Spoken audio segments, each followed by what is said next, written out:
ನಮಸ್ಕಾರ. ಇವತ್ತಿನ ನಮ್ಮ ವಿಶೇಷ ಸಂವಾದಕ್ಕೆ ಎಲ್ಲರಿಗೂ ಸ್ವಾಗತ. ನಮಸ್ಕಾರ.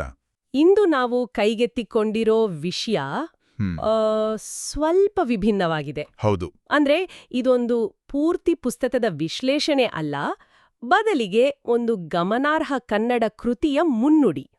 ಲೇಖಕರು ಅತ್ನಿಮಂಜಯ ರಂಗಸ್ವಾಮಿ. ಹೌದು. ಅವರ ವಿನಯಶೀಲ ಹನುಮಂತ ಪುಸ್ತಕ ಇದೆಯಲ್ಲ, ಹೌದು, ಕೇಳಿದ್ದೇನೆ. ಅದರ ಲೇಖಕನಿಂದ ಅನ್ನೋ ಭಾಗವನ್ನ ನಾವಿಂದು ಸ್ವಲ್ಪ ಆಳವಾಗಿ ನೋಡ್ಲಿದ್ದೇವೆ. ಸರಿ. ಹಾಗಾದ್ರೆ ನಮ್ಮ ಇವತ್ತಿನ ಉದ್ದೇಶ ಏನು?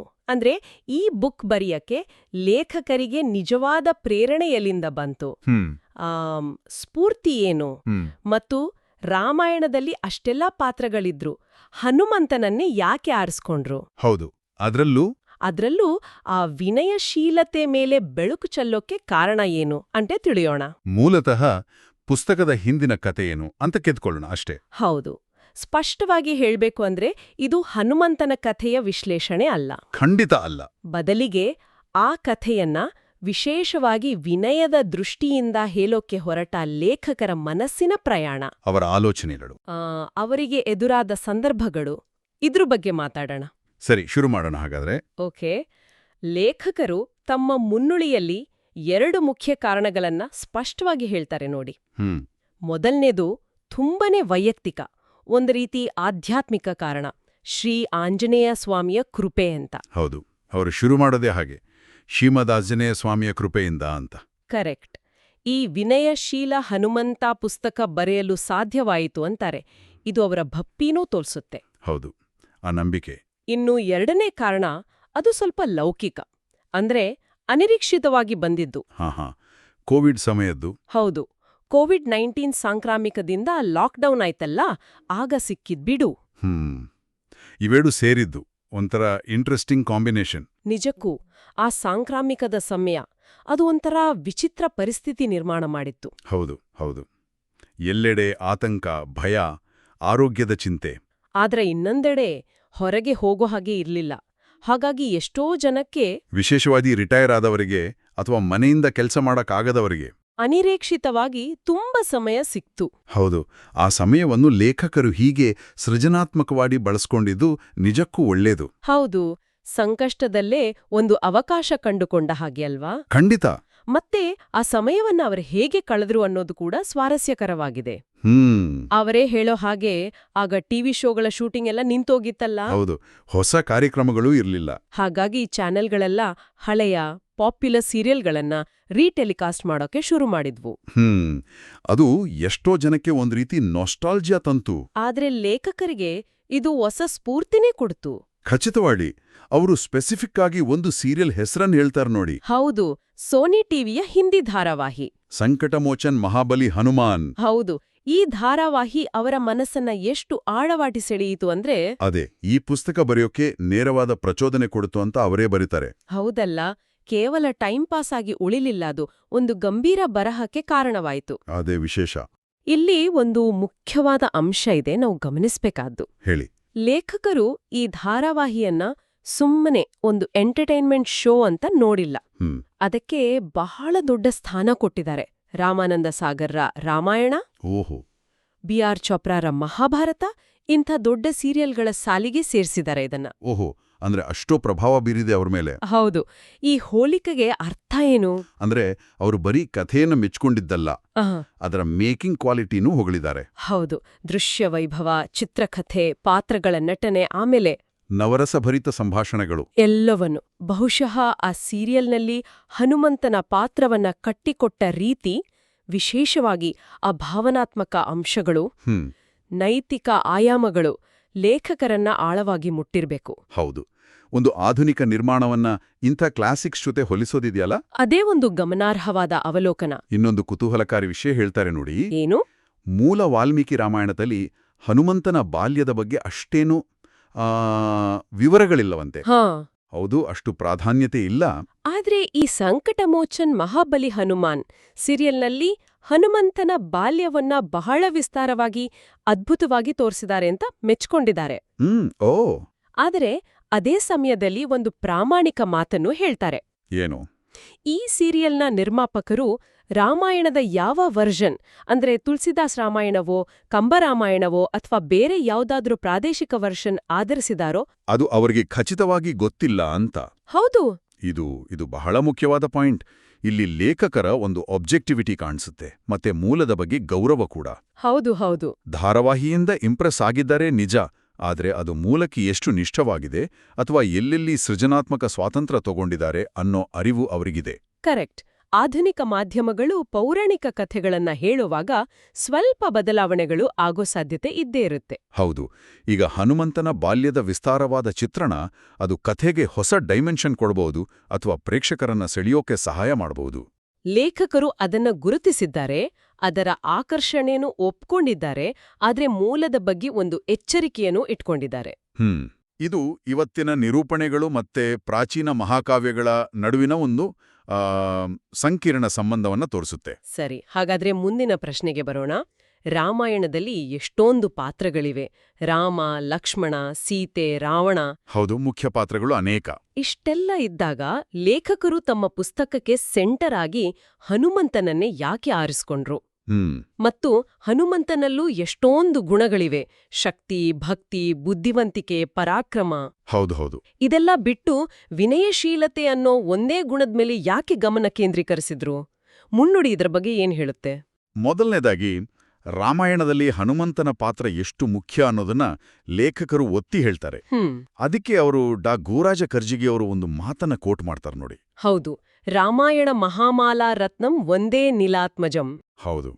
ಅಂದ್ರೆ ರಾಮಾಯಣ ಅನ್ನೋ ಮಹಾಮುತ್ತಿನ ಹಾರದಲ್ಲಿ ಅತ್ಯಂತ ಶ್ರೇಷ್ಠ ರತ್ನ ಅಂದ್ರೆ ಅದು ಹನುಮಂತನೇ. ನೀಲಾತ್ಮಜ ಅಂದ್ರೆ ವಾಯುಪುತ್ರ. ಹೌದು. ಲೇಖಕರು ಇದ್ನೇ ಹೇಳ್ತಾ ಹನುಮಂತನ ಪಾತ್ರ ಇಲ್ಲದೆ ರಾಮಾಯಣ ಅಪೂರ್ಣ ಅಂತ ಸ್ಪಷ್ಟವೇ ಹೇಳ್ತಾರೆ. ಇದು ಬರೀ ಒಂದು ಪಾತ್ರ ಅಲ್ಲ, ಒಂಥರ ಕಥೆಯ ಆತ್ಮವೇ ಹನುಮಂತ ಅನ್ನೋ ಹಾಗೆ ಅಲ್ವಾ? ಹೌದು, ಆ ಭಾವನೆ ಬರುತ್ತೆ. ಹೌದು. ಸುಂದರ ಕಾಂಡವನ್ನ ಹನುಮಂತನಿಲ್ಲದೆ ಊಹಿಸೋಕೂ ಆಗಲ್ಲ. ಜೊತೆಗೆ ಪ್ರಸಿದ್ಧ ಫಲಶ್ರುತಿ ಶ್ಲೋಕವನ್ನೂ ಹೇಳ್ತಾರೆ. ಬುದ್ಧಿರ್ಬಲಂ ಯಶೋಧೈರ್ಯಂ ನಿರ್ಭಯತ್ವಂ ರೋಗಿತಾಂ ಅಜಾಡ್ಯಂ ವಾಕ್ಪಟುತ್ವಂ ಚ ಹನುಮತ್ಸ್ಮರಣಾದ್ ಭವೇತ್. ಇದರ ಅರ್ಥವನ್ನು ಲೇಖಕರು ವಿವರಿಸ್ತಾರೆ. ಏನೆಲ್ಲ ಸಿಗುತ್ತೆ ಅಂತ. ಹನುಮಂತನ ಸ್ಮರಣೆಯಿಂದ ಒಳ್ಳೆ ಬುದ್ಧಿಶಕ್ತಿ, ಶರೀರದ ಬಲ, ಕೀರ್ತಿ, ಧೈರ್ಯ, ನಿರ್ಭಯತ್ವ. ಹೌದು, ಆರೋಗ್ಯ ಅಂದ್ರೆ ರೋಗ ಇಲ್ದಿರೋದು, ಚುರುಕುತನ ಅಂದ್ರೆ ಆಲಸ್ಯ ಇಲ್ದಿರೋದು, ಮತ್ತೆ ವಾಕ್ಚಾತುರ್ಯ. ಇಷ್ಟೆಲ್ಲ ಇವೆಲ್ಲ ಸಿಗುತ್ತೆ ಅನ್ನೋದು ನಂಬಿಕೆ. ಲೇಖಕರು ಇದು ಅಕ್ಷರಶಃ ಸತ್ಯ ಅಂತ ಬೇರೆ ಹೇಳ್ತಾರೆ. ಹೌದಾ? ಅಂದ್ರೆ ಅವರ ನಂಬಿಕೆ ಅಷ್ಟು ದೃಢವಾಗಿದೆ. ಹೌದು. ಗಮನಿಸ್ಬೇಕಾದು ಅಂದ್ರೆ ಈ ಶ್ಲೋಕದಲ್ಲಿ ಹೇಳಿರೋ ಗುಣಗಳು ಒಬ್ಬ ವ್ಯಕ್ತಿಯ ಸರ್ವಾಂಗೀಣ ವಿಕಾಸಕ್ಕೆ ಬೇಕಾದ ಬಹುತೇಕ ಎಲ್ಲವನ್ನೂ ಹೇಳ್ತಾರೆ. ಹೌದು. ಬೌದ್ಧಿಕ, ಶಾರೀರಿಕ, ಮಾನಸಿಕ, ಸಾಮಾಜಿಕ. ಹೌದು. ಬುದ್ಧಿಬಲ, ಯಶಸ್ಸು, ಧೈರ್ಯ, ನಿರ್ಭಯತ್ವ, ಆರೋಗ್ಯ, ಆಕ್ಟಿವ್ನೆಸ್, ಕಮ್ಯುನಿಕೇಷನ್ ಸ್ಕಿಲ್ಸ್ ಎಲ್ಲವೂ ಇದೆ. ಸಮತೋಲಿತ ಜೀವನಕ್ಕೆ ಬೇಕಾದ್ದೆಲ್ಲ. ಹೌದು. ಲೇಖಕರು ಇದನ್ನ ಬರೀ ಲಿಸ್ಟ್ ಮಾಡಿಲ್ಲ, ಅದರ ಸತ್ಯತೆಯನ್ನು ಪ್ರತಿಪಾದಿಸ್ತಾರೆ. ಅಂದ್ರೆ ಹನುಮಂತ ಬರೀ ಪೌರಾಣಿಕ ಪಾತ್ರ ಅಲ್ಲ, ಜೀವನಕ್ಕೆ ಆದರ್ಶ ಅನ್ನೋ ಹಾಗೆ ನೋಡ್ತಿದ್ದಾರೆ. ಆದ್ರೆ ಲೇಖಕರ ವಿಶ್ಲೇಷಣೆ ಇಲ್ಲಿಗೆ ನಿಲ್ಲಲ್ಲ. ಇದೇ ಅವರ ಪುಸ್ತಕದ ವಿಶೇಷತೆ ಅಂತ ಕಾಣುತ್ತೆ. ಅವ್ರು ಹೇಳ್ತಾರೆ, ಈ ಶ್ಲೋಕದಲ್ಲಿ ಹೇಳಿರೋ ಗುಣಗಳ ಆಚೆಗೂ ಹನುಮಂತನಿಂದ ಕಲಿಯೋದು ಬಹಳ ಇದೆ ಅಂತ. ಓ, ಇನ್ನೂ ಇದೆಯಾ? ಹೌದು. ಒಂದು ಲಿಸ್ಟ್ ಕೊಡ್ತಾರೆ. ದೈವಭಕ್ತಿ, ವಿಶೇಷವಾಗಿ ರಾಮನಲ್ಲಿ. ಸರಿ. ತಂದೆ ತಾಯಿಗೆ, ಗುರು ಹಿರಿಯರಿಗೆ ಗೌರವ. ಹೌದು. ವಿವೇಕ ಅಂದ್ರೆ ಸಂದರ್ಭಕ್ಕೆ ತಕ್ಕ ಹಾಗೆ ಯೋಚಿಸೋ ಚಾಣಾಕ್ಷತನ, ಮುತ್ಸದ್ದಿತನ.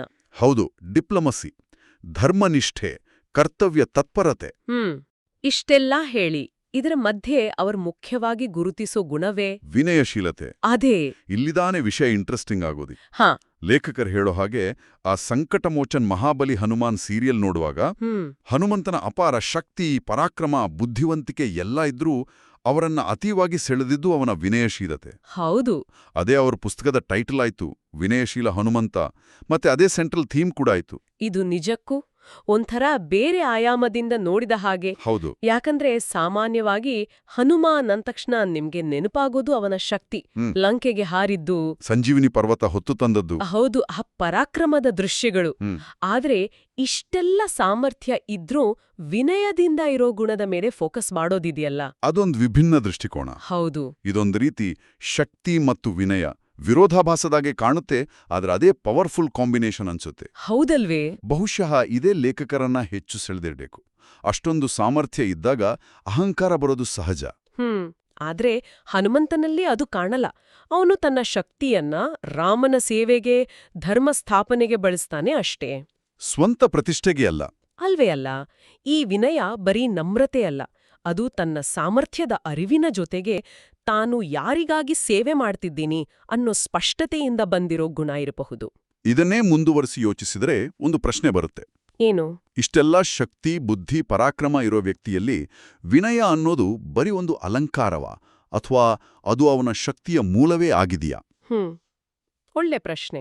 ವಿನಯ ಅನ್ನೋದು ದೌರ್ಬಲ್ಯ ಅಲ್ಲ, ಅದು ನಿಜವಾದ ಆತ್ಮವಿಶ್ವಾಸದಿಂದ, ಉದ್ದೇಶದ ಸ್ಪಷ್ಟತೆಯಿಂದ ಬರುತ್ತೆ ಅನ್ನೋದನ್ನ ಹನುಮಂತನ ಪಾತ್ರ ತೋರ್ಸುತ್ತಾ? ಬಹುಶಃ ಈ ಪ್ರಶ್ನೆಗಳೇ ಲೇಖಕರನ್ನ ಈ ಪುಸ್ತಕ ಬರೆಯೋಕೆ ಇನ್ನಷ್ಟು ಆಳವಾಗಿ ಪ್ರೇರೇಪಿಸಿರಬಹುದು. ಹೌದು. ಅವರು ಮುನ್ನುಡಿಯಲ್ಲಿ ಹೇಳ್ತಾರೆ, ಆ ಧಾರಾವಾಹಿಯ ಚಿತ್ರಕಥೆ, ಸಂಭಾಷಣೆಗಳನ್ನ ಆಧಾರವಾಗಿಟ್ಕೊಂಡು ತಮ್ಮದೇ ವಿಶ್ಲೇಷಣೆ ಸೇರಿಸಿ ಹನುಮಂತನ ಪರಿಪೂರ್ಣ ಜೀವನ ಕಥಾಮೃತವನ್ನ ಈ ಶೀರ್ಷಿಕೆ ಕೆಳಗೆ ತರೋಕೆ ಪ್ರಯತ್ನಿಸಿದ್ದೀನಿ ಅಂತ. ಇದು ಕೇವಲ ಕಥೆ ಹೇಳೋದಲ್ಲ, ಒಂದು ಮೌಲ್ಯವನ್ನ ಆಳವಾಗಿ ಶೋಧಿಸೋ ಪ್ರಯತ್ನ. ಖಂಡಿತ. ಸರಿ, ಈಗ ಮುನ್ನುಡಿಯ 3ನೇ ಭಾಗಕ್ಕೆ ಬರೋಣ. ಕೊನೆಯ ಭಾಗ. ಕೃತಜ್ಞತೆಗಳ ಭಾಗ. ಹೌದು. ಇಲ್ಲಿ ಲೇಖಕರು ತಮ್ಮ ವೈಯಕ್ತಿಕ ಕೃತಜ್ಞತೆಗಳನ್ನ ಸಲ್ಲಿಸ್ತಾರೆ. ಇದು ಅವರ ವಿನಮ್ರ ಸ್ವಭಾವವನ್ನು ತೋರಿಸುತ್ತೆ, ಮತ್ತೆ ಬರವಣಿಗೆ ಅನ್ನೋದು ಒಬ್ಬರದೇ ಕೆಲಸ ಅಲ್ಲ ಅನ್ನೋದನ್ನು ತೋರಿಸುತ್ತೆ. ಹೌದು. ಇದು ಕೂಡ ಕೃತಿಯಷ್ಟೇ ಮುಖ್ಯವಾದದ್ದು. ಲೇಖಕರು ಮೊದಲು ತಮ್ಮನ್ನ ಭಕ್ತಿ ಮಾರ್ಗದಲ್ಲಿ ನಡೆಸೋಕೆ, ಬರವಣಿಗೆಯಲ್ಲಿ ತೊಡಗಿಸ್ಕೊಳ್ಳೋಕೆ ಪ್ರೋತ್ಸಾಹಿಸಿದ ಇಬ್ರು ಈಗ ದಿವಂಗತರಾದವರನ್ನ ನೆನಪಿಸ್ಕೊಳ್ತಾರೆ. ಶ್ರೀ ವಿ.ಆರ್. ಪಟ್ವಾರಿಯವರು ಮತ್ತೆ ಶ್ರೀ ದರೂರ್ ಶ್ರೀನಿವಾಸರಾವ್ ಅವರು. ಹೌದು. ಅಂದ್ರೆ ಅವರ ಬರವಣಿಗೆಯ ಆಸಕ್ತಿಗೆ ಹಿಂದಿನಿಂದಲೂ ಬೆಂಬಲ, ಮಾರ್ಗದರ್ಶನ ಸಿಕ್ಕಿದೆ ಅಂತ ಗೊತ್ತಾಗುತ್ತೆ. ಹೌದು. ಸ್ಫೂರ್ತಿ ಮಾತ್ರವಲ್ಲ, ನಿರಂತರ ಪ್ರೋತ್ಸಾಹ ಬೇಕು ಅನ್ನೋದನ್ನ ಇದು ತೋರಿಸುತ್ತೆ. ಹಾಗೆಯೇ ಈಗಲೂ ಅವರನ್ನ ಪ್ರೋತ್ಸಾಹಿಸ್ತಿರೋ ಇಬ್ರು ಸ್ನೇಹಿತರನ್ನು, ಶ್ರೀ ಮೋಹನ್ ಪುರಾಣಿಕ್ ಮತ್ತೆ ಶ್ರೀ ಪ್ರಹ್ಲಾದರಾವ್ ಕಾಗಲ್ಕರ್ ಅವರನ್ನ ಚಿರಋಣಿ ಅನ್ನೋ ಭಾವನೆಯಿಂದ ನೆನೆಸ್ಕೊಳ್ತಾರೆ. ಇದು ಕ್ರಿಯೇಟಿವಿಟಿಗೆ ಬೇಕಾದ ನಿರಂತರ ಸಪೋರ್ಟ್ ಸಿಸ್ಟಮ್ ಎಷ್ಟು ಮುಖ್ಯ ಅಂತ ಹೇಳುತ್ತೆ. ಹೌದು. ಕೇವಲ ನೈತಿಕ, ಬೌದ್ಧಿಕ ಬೆಂಬಲ ಮಾತ್ರವಲ್ಲ, ಅವರಿಗೆ ಸಿಕ್ಕಿದ ಪ್ರಾಕ್ಟಿಕಲ್ ಸಹಾಯವನ್ನು ತುಂಬಾ ವಿನಯದಿಂದ ಹೇಳ್ಕೊಳ್ತಾರೆ. ಅವಳ ಬರಹವನ್ನ ಸೂಕ್ಷ್ಮವಾಗಿ ನೋಡಿ ಸಲಹೆ ಕೊಟ್ಟು ಮೆರುಗು ಕೊಟ್ಟ ಬಂಧು ಶ್ರೀ ಎಚ್. ಎನ್. ರಮೇಶ್ ಅವರನ್ನ ನೆನೆಸ್ಕೊಳ್ತಾರೆ. ಆಮೇಲೆ ಇದು ತುಂಬಾನೇ ಟಚಿಂಗ್ ಆಗಿದೆ. ಹೌದು. ವಯಸ್ಸಿನ ಕಾರಣದಿಂದ ಇರಬಹುದು, ಕಂಪ್ಯೂಟರ್ನಲ್ಲಿ ಅಕ್ಷರಗಳನ್ನ ಸರಿಯಾಗಿ ನೋಡೋಕೆ, ಸುಲಭವಾಗಿ ಬರೆಯೋಕೆ ವಿಡಿಯೋ ಮ್ಯಾಗ್ನಿಫೈಯರ್ ತಂತ್ರಜ್ಞಾನ ಅಳವಡಿಸಿಕೊಟ್ಟ ಮೊಮ್ಮಗ ಪ್ರಜ್ವಲ್ ಅವರಿಗೆ ಮನಃಪೂರ್ವಕ ಕೃತಜ್ಞತೆ ಸಲ್ಲಿಸ್ತಾರೆ. ಇದು ತಲೆಮಾರುಗಳ ನಡುವಿನ ಪ್ರೀತಿ, ಟೆಕ್ನಾಲಜಿ ಹೇಗೆ ಸಹಾಯ ಮಾಡಬಹುದು ಅನ್ನೋದಕ್ಕೆ ಒಂದು ಸುಂದರ ಉದಾಹರಣೆ. ಹೌದು. ಅಷ್ಟೇ ಅಲ್ಲ, ದಿನನಿತ್ಯದ ಜೀವನದಲ್ಲಿ ಬರೆಯುವಾಗ ಸಪೋರ್ಟ್ ಮಾಡಿದ ಸೊಸೆ ಚೆಸೌ ಲತಾ ಅವರಿಗೂ ಹೃದಯಪೂರ್ವಕ ವಂದನೆ ಹೇಳ್ತಾರೆ. ಇದು ಫ್ಯಾಮಿಲಿ ಸಪೋರ್ಟ್ ಎಷ್ಟು ಮುಖ್ಯ ಅನ್ನೋದನ್ನ ತೋರಿಸುತ್ತೆ.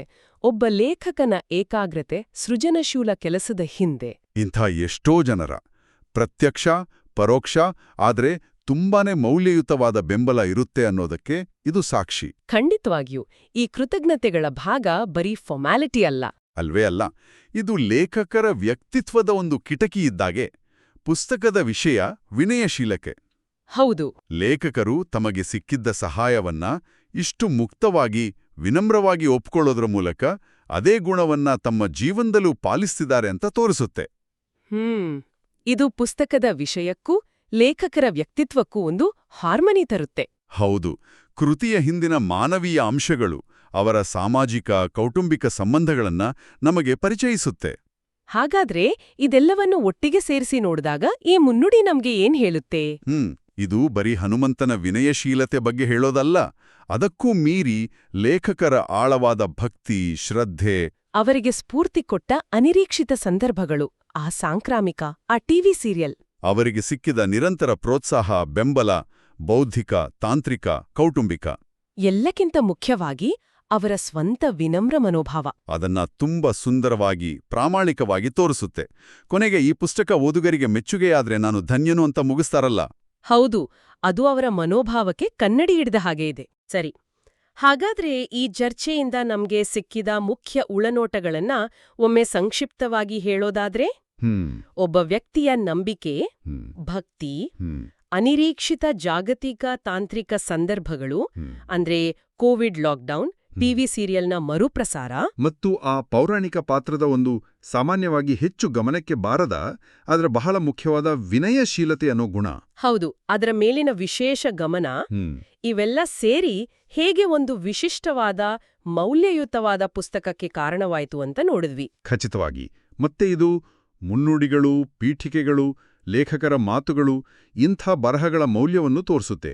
ಹೌದು, ಇವು ಬರೀ ಪುಸ್ತಕದ ವಿಷಯ ಸೂಚಿ ಅಲ್ಲ, ಲೇಖಕರ ಮನಸ್ಸಿನೊಳಗೆ ಇಣುಕಿ ನೋಡೋಕೆ, ಅವರ ದೃಷ್ಟಿಕೋನ, ಪ್ರೇರಣೆಗಳು, ಸವಾಲುಗಳು, ಆ ಕೃತಿಯ ಹಿಂದಿನ ಇಡೀ ಪ್ರಕ್ರಿಯೆಯನ್ನ ಅರ್ಥ ಮಾಡ್ಕೊಳ್ಳೋಕೆ ಸಹಾಯ ಮಾಡುವ ಖಿಂಡಿಗಳು. ಹೌದು, ಈ ಮುನ್ನುಡಿ ಅದಕ್ಕೆ ಒಳ್ಳೆ ಉದಾಹರಣೆ. ಇದು ಲೇಖಕ, ಕೃತಿ ಮತ್ತು ಓದುಗರ ನಡುವೆ ಒಂದು ಅರ್ಥಪೂರ್ಣ ಸೇತುವೆ ಕಟ್ತೆ. ಅಂತಿಮವಾಗಿ ಈ ಚರ್ಚೆ ನಮ್ಮೆಲ್ಲರ ಮನಸ್ಸಲ್ಲಿ ಒಂದು ಯೋಚನೆ ಹುಟ್ಟಿಸುತ್ತೆ. ಬಹುಶಃ ಇದಕ್ಕೆ ನೇರ ಉತ್ತರ ಇಲ್ಲದಿರಬಹುದು. ಲೇಖಕರು ಸ್ಫೂರ್ತಿ ಪಡೆದದ್ದು ಮೂಲ ರಾಮಾಯಣ ಆಧಾರಿತವಾದರೂ ಕೆಲವು ಸೃಜನಾತ್ಮಕ ಸ್ವಾತಂತ್ರ್ಯಗಳನ್ನ, ಅಂದ್ರೆ ಹನುಮಂತನ ಬಾಲ್ಯದ ವಿಸ್ತೃತ ವಿವರಣೆಗಳು. ಹೌದು, ಬಹುಶಃ ಸ್ವಲ್ಪ ಕಾಲ್ಪನಿಕ ಅಂಶಗಳಿರಬಹುದಾ? ಒಂದು ಆಧುನಿಕ ಟಿವಿ ಧಾರಾವಾಹಿಯಿಂದ ಇದು ನಮ್ಮನ್ನ ಹೀಗೆ ಯೋಚಿಸೋಕೆ ಪ್ರೇರೇಪಿಸುತ್ತೆ. ಇವತ್ತಿನ ಈ ಡಿಜಿಟಲ್ ಯುಗದಲ್ಲಿ ಇಂಥ ಆಧುನಿಕ ರೂಪಾಂತರಗಳು, ಮರು ನಿರೂಪಣೆಗಳು, ಪ್ರಾಚೀನ ಮಹಾಕಾವ್ಯಗಳ ಬಗ್ಗೆ, ಅದರಲ್ಲಿನ ಪಾತ್ರಗಳ ಬಗ್ಗೆ ನಮ್ಮ ತಿಳುವಳಿಕೆಯನ್ನ, ಗ್ರಹಿಕೆಯನ್ನ ಹೇಗೆಲ್ಲ ರೂಪಿಸುತ್ತಿವೆ? ಅವು ಮೂಲದ ಆಶಯವನ್ನ ಉಳಿಸ್ಕೊಂಡಿದೆಯಾ ಅಥವಾ ಹೊಸ ಅರ್ಥಗಳನ್ನೇ ಸೃಷ್ಟಿ ಮಾಡ್ತಾ ಇದೆಯಾ? ಮತ್ತು ನಾವು ಇವತ್ತಿನ ಸಮಾಜವಾಗಿ ಈ ಪೌರಾಣಿಕ ವ್ಯಕ್ತಿಗಳಲ್ಲಿ ಸಾಂಪ್ರದಾಯಿಕವಾಗಿ ಹೊಗಳಲ್ಪಡೋ ಶಕ್ತಿ, ಪರಾಕ್ರಮ, ಯುದ್ಧ ಕೌಶಲ್ಯಗಳ ಆಚೆಗೆ ಲೇಖಕರು ಗಮನಿಸಿದ ಹಾಗೆ ವಿನಯ, ವಿವೇಕ, ಕರ್ತವ್ಯನಿಷ್ಠೆ, ಮುತ್ಸದ್ದಿತನದಂಥ ಯಾವ ಮೌಲ್ಯಗಳನ್ನ ಹೆಚ್ಚು ಆಕರ್ಷಕ ಅನ್ಕೊಳ್ತಿದ್ದೀವಿ, ಹೆಚ್ಚು ಅನುಕರಣೀಯ ಅಂತ ಕಾಣ್ತಿದ್ದೀವಿ? ಹಾಗೆ ಬದಲಾಗ್ತಿರೋ ನಮ್ಮ ಆದ್ಯತೆಗಳಿಗೆ ಕಾರಣಗಳೇನಿರಬಹುದು? ಇದು ನಾವೆಲ್ಲರೂ ಆಲೋಚನೆ ಮಾಡ್ಬೇಕಾದ ವಿಷಯ ಅನ್ಸತ್ತೆ. ಖಂಡಿತ.